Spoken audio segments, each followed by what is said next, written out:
Bonjour, on s'attarde maintenant au numéro 4, qui suit le numéro 3. Et pourquoi celui-là? C'est parce qu'il y a un petit quelque chose là, qui est intéressant, comme vous allez le constater. Donc là, j'ai encore une fois deux équations, c'est un système d'équations.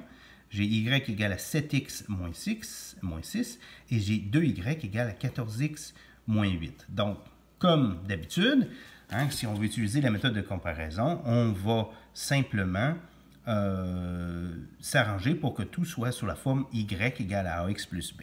Donc, pas de problème pour celle-là, elle demeure la même. Donc, mon système d'équation, la première équation est exactement la même.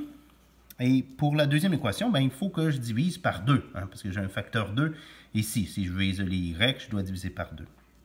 Donc, faisons ça, j'ai y.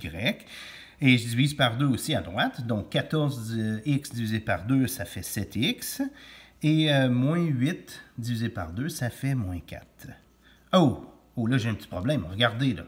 Là, j'ai deux équations avec exactement la même pente, mais l'ordonnée à l'origine n'est pas le même. Ça veut dire quoi? Ça veut dire que si je traçais le graphique, donc si je trace le graphique, là, il va ressembler à ça.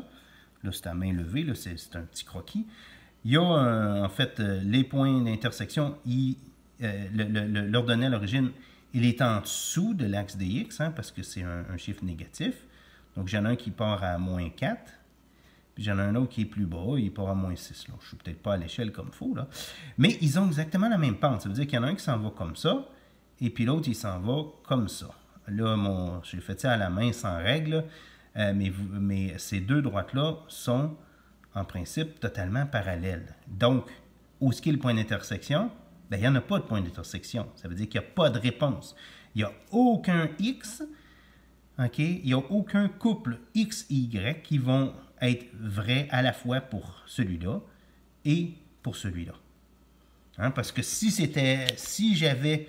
supposons que je trouvais le x puis le y qui était le même, je pourrais réécrire mon système d'équations comme ça. Je pourrais dire y moins 7x qui est égal à moins 6, et puis y moins 7x qui est égal à moins 4.